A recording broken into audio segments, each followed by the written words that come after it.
On a souvent comparé la vie chrétienne à un combat en raison des nombreuses iniquités et des vicissitudes de toutes sortes que le chrétien est appelé à affronter.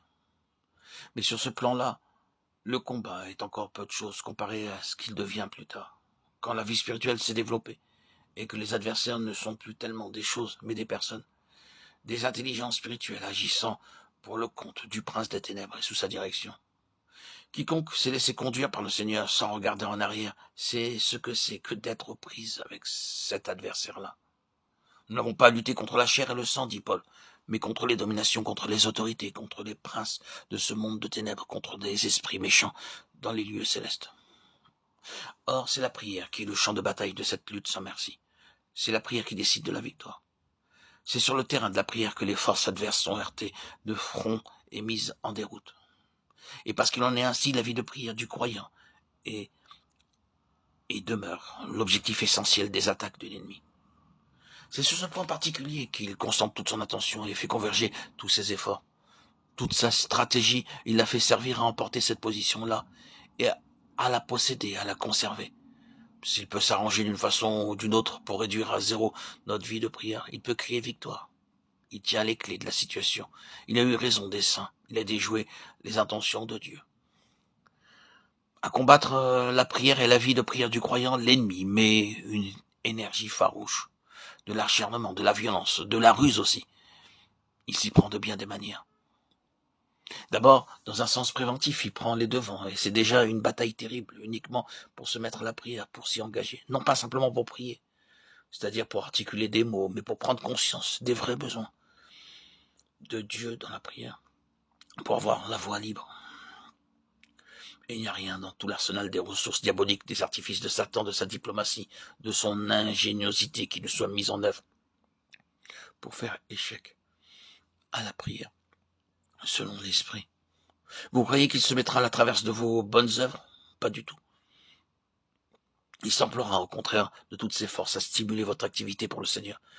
S'il peut, en ce faisant, vous enlever les seuls moments que vous serez tenté de consacrer à la prière. Peu lui importe que nous soyons occupés sans répit dans l'œuvre de Dieu, que nous prêchions 10 fois par semaine et que nous ne quittions nos réunions que pour reprendre le fil interrompu d'une activité infatigable. Il sait bien qu'un travail pour le Seigneur qui n'est pas fondé sur une vie de prière spirituelle et triomphante ne donnera pas grand-chose à la longue et ne pourra finir que petitement. Nous ne craignons pas de le répéter, notre beau zèle lui importe peu. Travaillez pour le Seigneur autant que vous le pouvez, mais si vous laissez la prière de côté, vous ne ferez pas grand-chose de bon.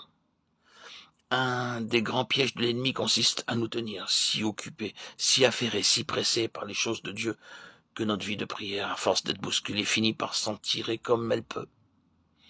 Si tant est qu'elle s'en tire. Seigneur, je suis trop pris par ton œuvre pour trouver le temps de prier. Sachez-le bien, mes frères et sœurs, c'est là une excuse que le Seigneur n'acceptera jamais. Il y a dans ce domaine une bataille à livrer, dont la prière, notre vie de prière, est l'enjeu. Que faire? Chère auditrice, chers auditeurs, chers amis, la chose qui me paraît nécessaire, c'est une attitude de principe, une détermination fondée sur la victoire de la croix, une décision de tenir coûte que coûte pour que la prière ait son compte. La croix du Seigneur Jésus, dans toute la plénitude de son efficacité, peut et doit intervenir ici. Il faut que l'ennemi abandonne la place et laisse le champ libre à la prière.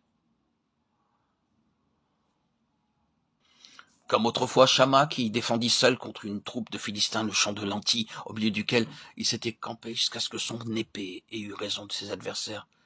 Défendons notre terrain. Le champ de lentilles peut représenter notre vie de prière qui doit être protégée contre l'ennemi et mise au bénéfice de la pleine victoire du calvaire. Oui, l'ennemi fait véritablement tout ce qu'il peut pour faire échec à la prière. Et il y a une phase de la bataille de notre côté qui a pour objectif de faire la place nette en vue de la prière. Je n'ai fait ici qu'effleurer le sujet. Mais ce que nous en avons dit, c'est extrêmement important.